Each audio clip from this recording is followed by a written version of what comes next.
밤 이렇게 시간이 안 가는지 정말 버스 안에서 going 이불 속에서 going 은 언제나 너에게 going. Investasi saham untuk pemula.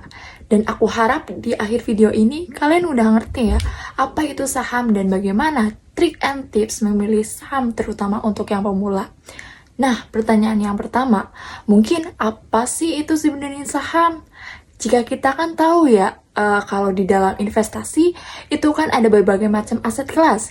Contohnya, seperti yang kalian tahu, ada emas, ada cash, ada obligasi, ada surat hutang, dan juga ada saham. Saham ini adalah kepemilikan dari sebuah perusahaan jika kita punya bagian kecil dari sebuah perusahaan besar, dan perusahaan-perusahaan ini biasanya kita beli sahamnya itu adalah perusahaan-perusahaan terbuka TBK. Nah, perusahaan-perusahaan ini kan perusahaan-perusahaan besar ya, tapi sebenarnya konsepnya sama. Mau perusahaan kecil juga ada sahamnya. Tapi kan kita mau beli saham publik ya, atau namanya itu public equity. Jadi kita beli saham perusahaan publik, perusahaan yang di well known yang besar, yang terdaftar di Bursa Efek Indonesia. Jadi kita beli ibarat kayak beli pizza small pie dari kue yang sangat amat besar.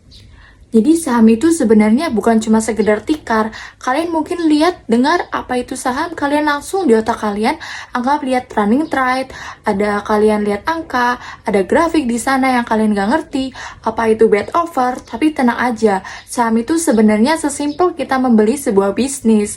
Jadi kita membeli saham sama seperti kita membeli bisnis. Tapi pertanyaan video ini kan ngajarin bagaimana tips and trick memilih saham.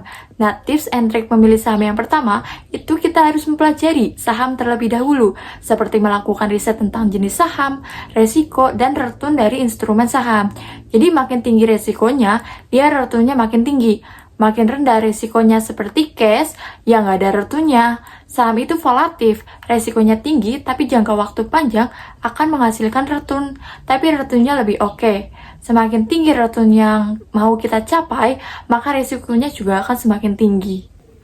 Yang kedua, memilih perusahaan sekuritas yang memiliki pelayanan yang baik dan biaya transaksi yang wajar, serta memastikan menggunakan aplikasi trading yang telah disetujui OJK dan memiliki rekam jejak yang baik. Yang ketiga, beli saham saat harganya turun, karena sangat baik bagi pemula untuk membeli saham incaran saat harganya itu sedang mengalami penurunan.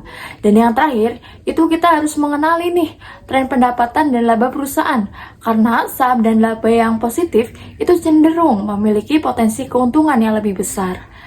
Sekian tips and trik memilih saham bagi pemula. Sampai jumpa di konten berikutnya.